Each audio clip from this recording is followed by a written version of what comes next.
얼마 전에 여자 축구 대회가 있었는데 그 대회에 이란 여자 축구 대표팀도 참가를 했습니다. 이란이 지금 전쟁 중이잖아요. 그래서 어려운 가운데서도 이제 그 경기에 참가했는데, 그런데 그 이란 대표 선수들이 나라 국가를 부를 때에 첫 번째 경기에서 부르지 않았어요, 국가를. 근데 그러다 이제 둘째 경기에서 이제 경례도 하고 국가도 부르고 이제 그런 일이 있게 되었는데, 경기가 다 끝나고 이제 나라로 돌아가야 되는데 그 선수들 가운데 5명 정도가 호주에 망명을 신청했다 그래요.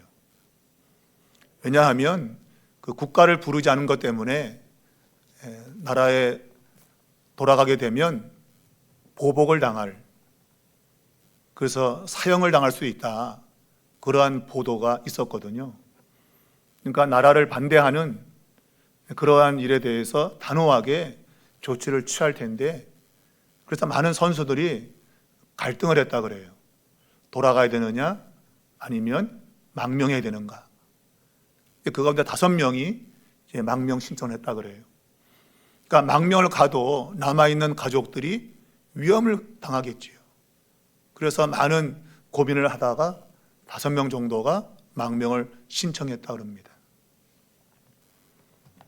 참 사는 게 쉽지 않습니다. 나라를 대표해서 경기를 싸웠는데 국가를 부르지 않은 것 때문에 어떻게 될지 모르는 참 그러한 어려움들이 우리가 살고 있는 세상에 지금 존재하고 있습니다.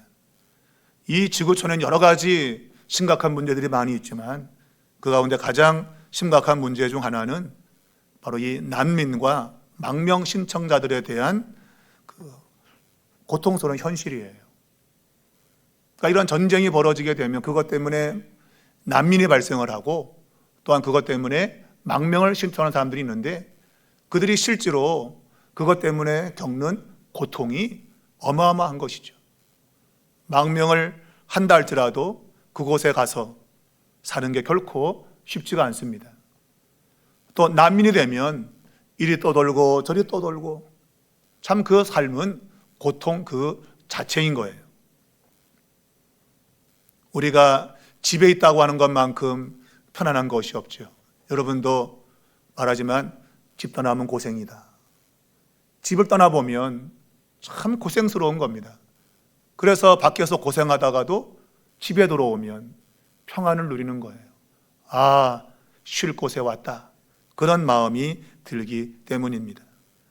그만큼 이 집에 있다고 하는 것은 굉장히 중요한 거예요. 아무리 밖에 나가서 고생해도 돌아갈 집이 있는 사람은 괜찮습니다. 그런데 밖에 나갔다가 돌아갈 집이 없는 사람은 참 고통스러운 것이죠. 이렇게 집에 있다는 느낌과 대조적으로 제가 서두에 말씀드린 대로 이런 난민이나 아니면 망명을 하는 사람들은 굉장히 낯선 곳에서 살아가는 겁니다. 그 나라 백성이 아닌 채로 살아가기 때문이에요. 그래서 그 나라에서 이제 시민권을 받기를 굉장히 고대하고 있는데, 시민권을 받는다 해도 실제로 사는 것은 그리 쉽지 않습니다. 게다가 시민권이 안 나온다고 한다면 참 그것은 사는 게 너무나도 힘이 든 거죠. 가장 먼저는 말이 통하지 않아요. 언어가 불통하고 또 문화가 달라서 거기서 여러 가지 괴리감이 또한 있게 되는 겁니다. 또 한 가지는 아는 사람이 없어서 외롭고 쓸쓸하고 그리고 불안감이 있게 되는 거예요. 내가 아무리 힘든 곳에 있어도 나를 아는 사람이 있다면 그 사람이 의지가 되고 그래서 살 수 있는 거예요. 근데 아무도 아는 사람이 없다. 참 고통스러운 거죠. 저희 아버지가 황해도가 고향이신데, 사리온이 고향이신데 19살 때 피난 오셔가지고 돌아가실 때까지 한 번도 고향에 못 가셨어요.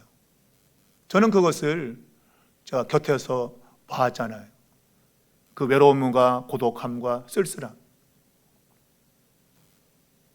그것이 바로 이 집이 아니기 때문에 그런 거예요. 우리 아버지 집은 북한에 있는데 혼자 내려와서 가족도 없이 살아가는 그 집이 없는 것이죠.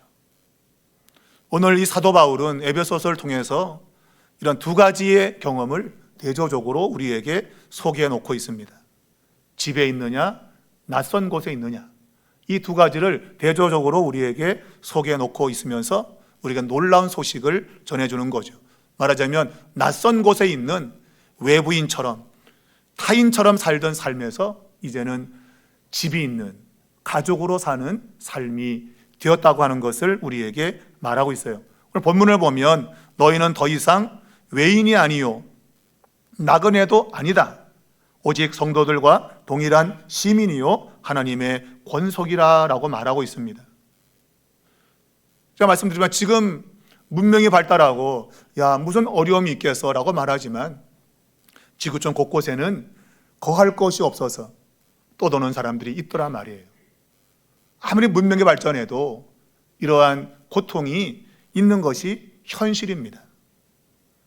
말했지만 그런 사람들은 자기가 정착하여 살 수 있는 그런 시민권을 갖기를 원하죠. 그런데 그것을 참 얻기가 어려운 것입니다. 그래서 그나마 영주권이라든가 또 얼마 머물 수 있는 그러한 체류할 수 있는 그러한 권리를 얻는 것만으로도 때로는 행복할 수 있는 그러한 현실적인 모습이 있는 것이에요. 오늘 사도 바울은 예수 믿는 삶을 바로 이와 같은 것들을 통해서 이야기하고 있습니다. 전에는 모두가 다 집이 없는 타인처럼 낯설게 살았는데 그런데 이제는 예수 그리스도를 통해서 하나님의 집에 가족으로 살게 되었다라는 것을 이야기하고 있는 거예요. 더 이상 예수 믿는 사람들은 외인이 아닙니다. 바깥 사람이 아니고 타인이 아니라 바로 하나님의 가족이다라고 오늘 본문이 이야기를 하고 있어요. 그래서 에베소 교인들은 과거에 타인처럼 살았다는 것이죠. 타국인처럼 나그네처럼 그렇게 살았는데 그러나 더 이상 이제 그런 삶이 되지 않는다. 그렇게 되었던 이유는 바로 죄의 권세 아래 있었기 때문이죠. 죄의 권세 아래서 모든 인류는 그와 같이 집이 없는 채로 떠도는 그러한 모습을 가지고 있었다고 하는 거예요. 그래서 우리가 이 본문 앞전에 보면 너희가 약속에 있어서는 언약이 있어서는 그 언약도 없는 또 소망도 없고 하나님도 없는 그러한 상태였다라고 바울이 이야기했던 거예요. 그런데 이제라고 하는 이러한 단어 속에서 그 모든 상황이 바뀌었다라고 지금 바울이 설명을 하고 있는 겁니다. 더 이상 낯선 자가 아니고 단순히 비자를 받거나 영주권을 가진 정도가 아니고 시민권을 갖게 되었다라고 지금 이야기를 하고 있는 거예요. 그런데 그런 시민권을 갖게 된 것을 어떤 인간의 공로로 얻은 것이 결코 아니다. 오직 그리스도의 십자가가 우리를 하나님과 화목케 함으로 이 시민권을 얻게 되었다라고 말하면서 그것을 은혜라 그렇게 이야기하는 겁니다. 여러분과 저가 하나님의 집에 가족으로 살게 된 것은 우리의 노력이나 애씀이나 공로가 아니에요. 그냥 값없이 그리스도의 십자가 그 사건 속에서 하나님과 우리가 화목해진 결과로 여러분과 저가 하나님의 가족이 되었다고 하는 것입니다. 자, 바울은 이러한 가족이라고 하는 이러한 개념을 굉장히 중요하게 여깁니다. 말씀드렸지만 타국인이라고 하는 건 정치적 개념이죠. 타인, 이러한 개념은 정치적인 개념이에요. 대한민국 사람이냐 아니냐, 그것은 정치적인 분류에 속하는 겁니다. 그래서 시민이라고 하는 용어를 쓴 거죠. 그런데 바울은 이 용어에서 한 걸음 더 나아가서 시민을 넘어선 하나님의 가족으로 표현하고 있는 겁니다. 시민이 아니라 그것을 넘어선 하나님의 집의 가족으로 표현하고 있는 거예요. 그래서 하나님을 이제는 로마서 8장 15절에 의하면 아빠, 아버지라고 부르게 되었다라고 그렇게 말하고 있습니다. 이것은 굉장한 친밀감을 말하고 있는 것이죠. 여러분도 어릴 때, 물론 지금도 그런 분들이 있지만 우리가 아버지를 아빠라고 부르잖아요. 어릴 때는. 그때 아버지 그러면 왠지 좀 이상해. 애들이 아버지 그러면 왠지 먼 느낌이 들어요. 근데 아빠 그러면 굉장히 가깝죠. 이게 헬라조 용어로도 본문에 있는 것처럼 아바, 아버지라 부른다. 똑같은 개념이에요. 아빠라고 부르는 겁니다. 바로 그것은 그만큼 친밀함을 드러내고 있는 거예요. 바로 이것이 복음의 핵심인 것입니다. 복음의 핵심은 사실 종교를 분류하자면, 종교라고 하는 것은 사람을 어떤 신의 그 아래에서 섬기는 신하, 종으로 생각하지만, 우리 복음은 우리 사람을 하나님의 자녀로 본다고 하는 거예요. 신하와 자녀는 다르죠. 신하는 그냥 두려움으로 왕에게 복종하는 자예요. 그런데 자식은 사랑으로 부모를 공경하는 거죠. 이게 엄청난 차이가 있는 겁니다. 바로 이 자녀가 된다고 하는 것은 놀라운 특권인 것입니다. 그 아버지에게 당당하게 요구할 수 있는 권리를 가지고 있는 거예요. 그러나 신하는 똑같은 건물 안에 있어도 왕에게 요구할 수 없어요. 자식은 요구할 수 있는 거예요. 그 부모에게. 그래서 오늘 바울은 이 가족이라는 개념을 굉장히 중요하게 여기고 있고, 이것이 교회의 아주 중요한 속성으로 말하고 있어요. 여러분, 교회는 가족입니다. 어떤 교회는 자기들 교회가 친밀하다는 걸 알리기 위해서 가족 같은 교회라 그러는데 틀린 말이죠. 가족입니다. 하나님의 가족이지 가족과 비스무리한 거다? 아닙니다, 여러분. 교회는 가족입니다. 사람이 이걸 잘 이해 못하기 때문에 교회 생활을 잘 못하는 거예요. 이 개념이 확실하다면 우리는 교회 생활을 바르게 해나갈 수 있는 겁니다. 오늘 이 바울은 이 교회적 개념을 가족으로 설명을 하면서 더 충격적인 설명을 우리에게 하고 있습니다. 바로 타인이 되지 않는 것, 한 가족이 되는 것도 놀라운, 어찌 보면 혁명적인 사건이에요. 우리가 혁명이다 그러면 완전히 뭔가를 뒤바꾼다는 그런 개념을 가지고 있잖아요. 그러니까 나그네, 타인 같은 그런 자리에서 가족이 된 것은 혁명적인 변화죠. 그런데 더 충격적인 오늘 이야기를 바울이 하고 있습니다. 바로 그것은 우리, 곧 교회는 함께 세워져 가는 성전이라고 말하고 있는 거예요. 여러분이 성전이라는 개념은 매우 중요하죠. 특별히 유대인들에서 이러한 성전은 그들의 신앙과 삶의 핵심이에요. 중심입니다. 그래서 성전이 무너졌다는 얘기는 그 존재가 완전히 사라진 것을 의미하는 거예요. 그래서 유대인들은 항상 성전 중심으로 모든 삶을 살아냈던 겁니다. 특별히 예루살렘 성전은 국가 종교의 중심이었고, 또한 전 세계에 있는 유대인들은 절기가 되면 이 예루살렘 성전을 순례했던 거예요. 정치, 사회, 음악, 문화, 모든 것의 중심이 성전이었습니다. 바로 이 성전은 축제의 장소고 향연의 장소였던 거예요. 그런데 오늘 이 성전이 바뀐 겁니다. 우리가 성경을 보면 예수님께서 성전을 철폐시켰죠. 그것이 이제 복음서에 나오는 성전 청결 사건입니다. 성전 청결 사건은 성전이 재기능을 못해서 깨끗하게 정상화시킨다는 개념도 있지만, 궁극적 의미는 성전은 이제 사라졌다는 겁니다. 성전은 더 이상 재기능을 못한다는 거예요. 성전은 건물이며 그 건물에 하나님이 계신다고 하는 것을 이야기하는 거예요. 그런데 예수님은 더 이상 성전은 없다라고 말한 거예요. 여러분, 이게 무슨 의미일까요? 성전이 없다라는 개념은 하나님이 계실 곳이 없는 거예요. 마치 이건 보면 난민과 망명자와 같은 거예요. 난민과 망명자는 나라가 없잖아요. 거할 곳이 없잖아요. 바로 그 입장이 하나님이 되신 거예요. 하나님이 더 이상 거할 곳이 없는 거예요. 왜? 성전이 사라졌잖아요. 유대교 가운데서도 이 성전 없는 신앙을 발전시켰죠. 그들은 성전이 없으면 죽는 줄 알았어요. 그런데 그들이 바벨론 포로에서 돌아오고 제2성전을 건축하고, 그리고 시간이 지나면서 그들이 점점점 깨닫는 것, 그들이 각 지역으로 디아스포라 흩어져 살면서 깨달은 것은 성전이 사라지게 될 때 그때 우리는 회당 중심의 공동체를 만들어야 된다. 그래서 유대인들이 성전을 떠난 지역에서는 회당을 만들기 시작했죠. 그러니까 성전이 무너지고 난 이후에 그들이 포로 생활하면서 그들이 깨달은 것입니다. 우리가 에스겔서로 보게 되면 에스겔서에서 하나님이 이 바벨론 포로에 있는 유다 백성들 너희 안에 내가 거하겠다고 했어요. 분명히 하나님은 성전에 계셔야 돼요. 근데 예루살렘 성전이 파괴되었고 모든 이스라엘 백성들이 각 나라에 흩어지게 되었잖아요. 그때 에스겔서에서 내가 이제 너희에게 성소가 되겠다 그랬어요.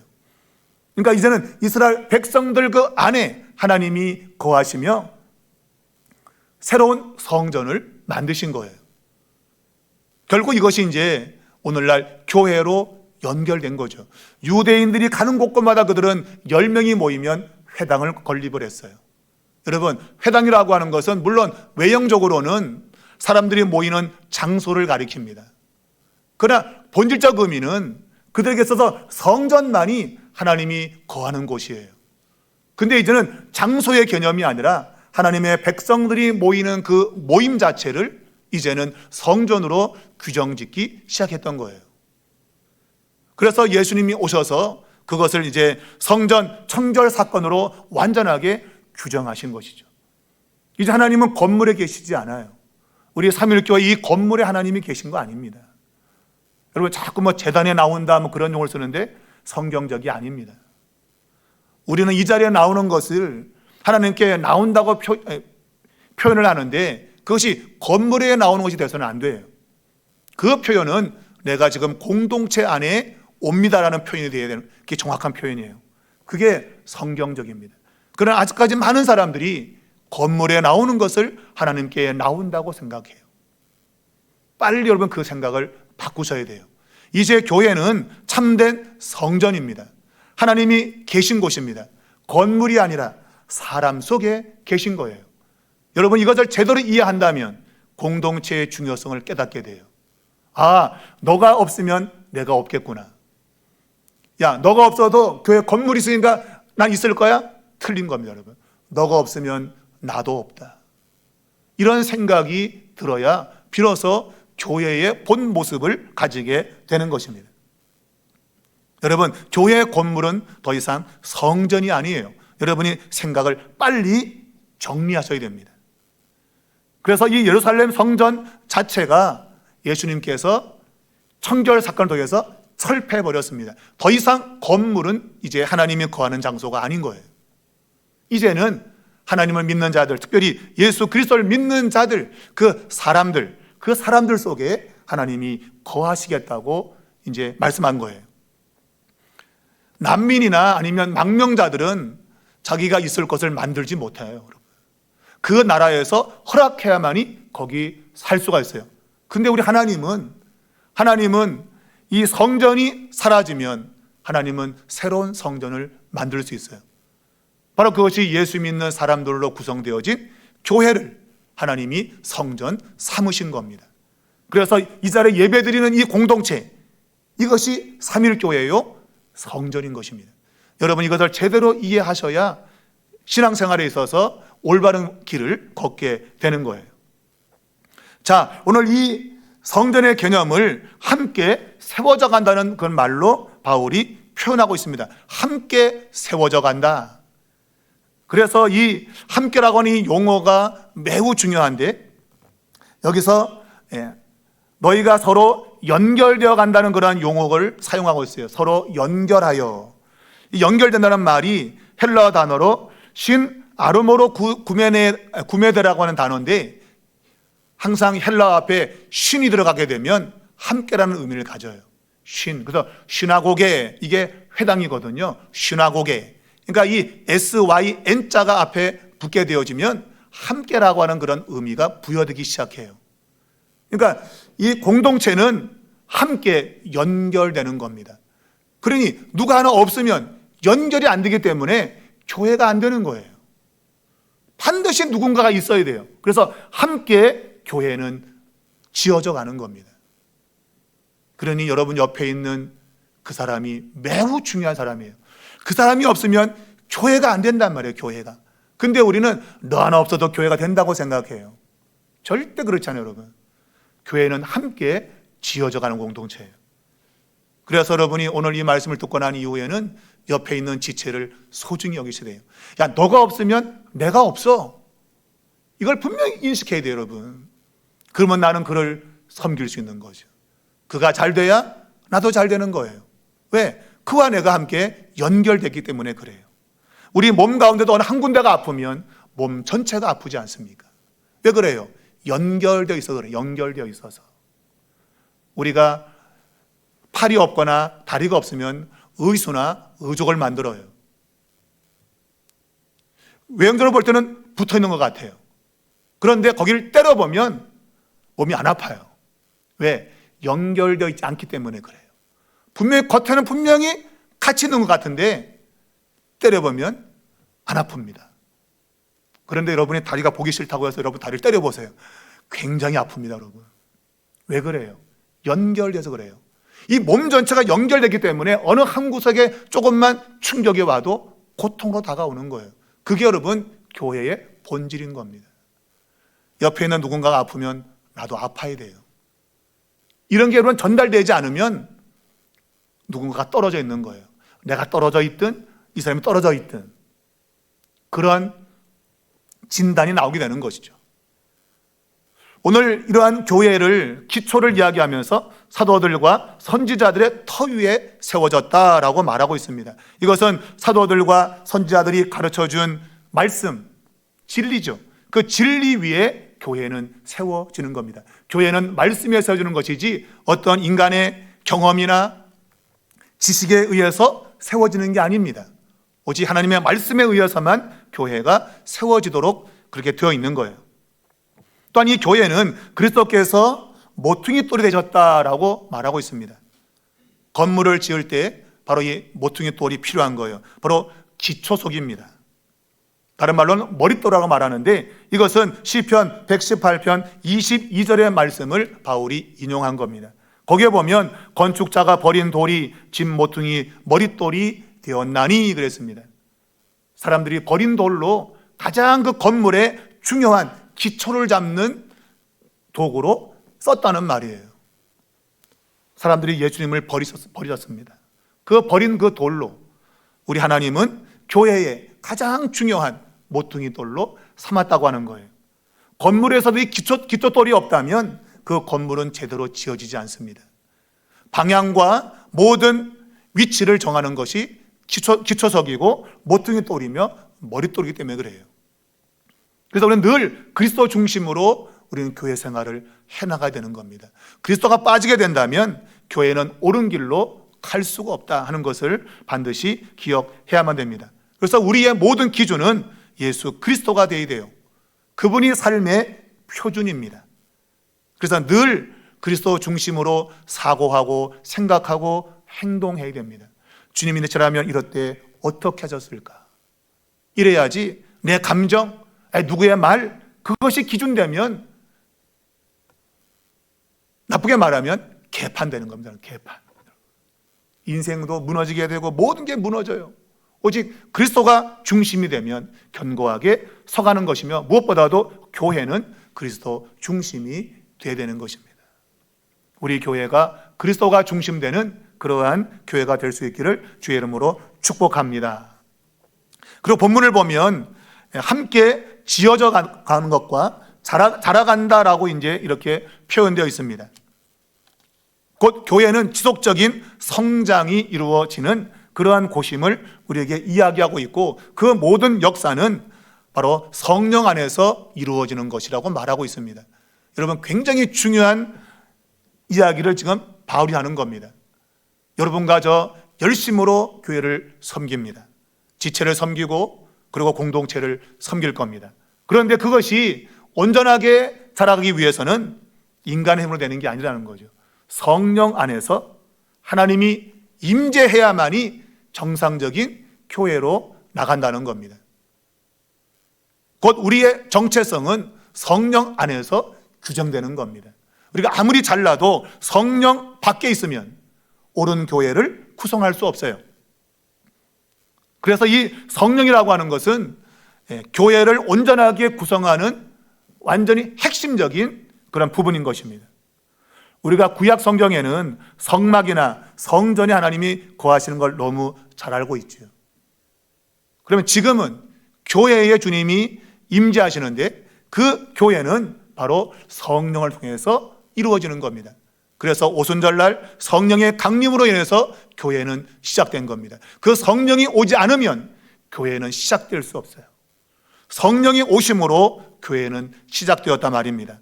그럼 우리 모든 것은 성령 안에서 일어나야 되는 거예요. 그런데 가장 대표적인 성령의 역사가 뭘까? 여러분, 성령의 역사가 뭘까요? 병 고치는 능력 행함은 성령의 역사입니까? 물론 그것도 성령의 역사예요. 은사가 나타나는 것 성령의 역사입니다. 그런데 에베소서를 쓰고 있는 바울의 입장에서 성령의 역사, 성령 안에 있다고 하는 역사는 무엇이냐? 바로 그것은 하나됨이죠. 하나됨. 사람과 사람을 나누는 장벽이 무너지는 것, 너와 나를 가로막는 모든 것들이 사라지게 되는 것, 그것이 성령 안에서 일어난 거라는 거예요. 쉽게 말하면 여러분이 교회를 다니면서 저 인간 꼴 보기 싫어 죽겠네, 이런 마음이 들면 여러분은 성령 바깥에 있는 거예요. 그러나 그가 꼴 보기 싫지만 내가 주님의 사랑으로 내가 저를 섬겨야 돼 라는 마음을 가지면 성령 안에 있는 거예요. 아주 쉬운 겁니다, 여러분. 이 교회라고 하는 것은 철저하게 성령 안에서 하나님이 거하는 초석으로 만들어져 가기 때문이 그래요. 그래서 말했지만 점점점 지어져 가고 점점점 자라가는 겁니다. 사람과의 관계 속에 있던 그런 장벽들이 서서히 무너져 가는 겁니다.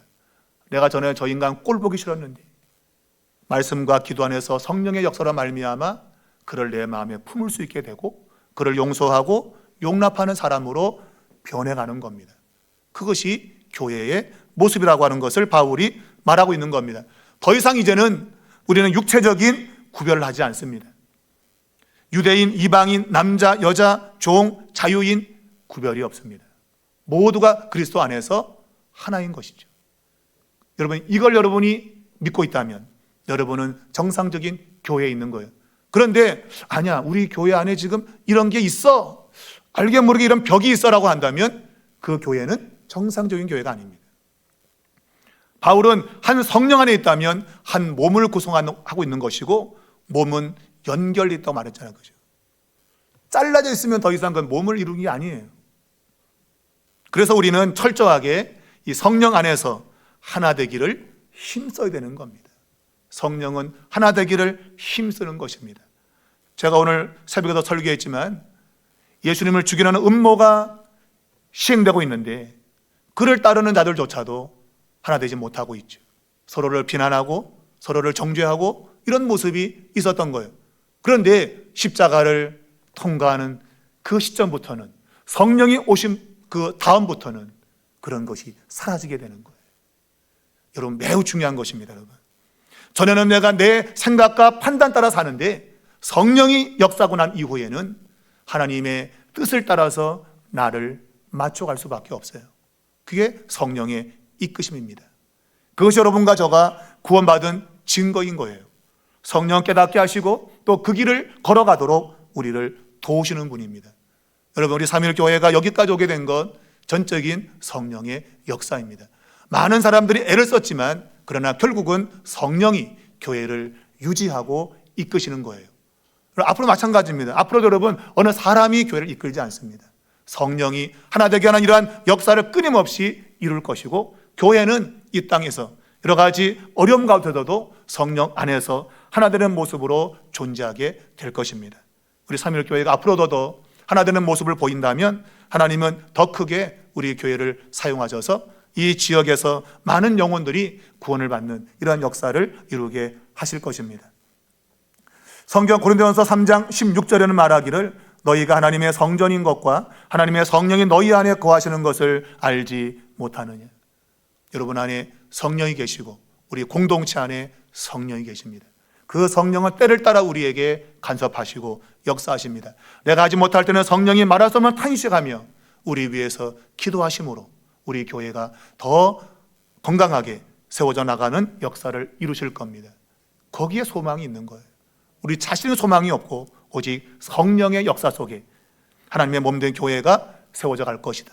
여러분 여기에 소망을 두시고 조금 더 성령 안에서 살기를 힘쓰는 우리 모두가 될 수 있기를 주의 이름으로 축원합니다.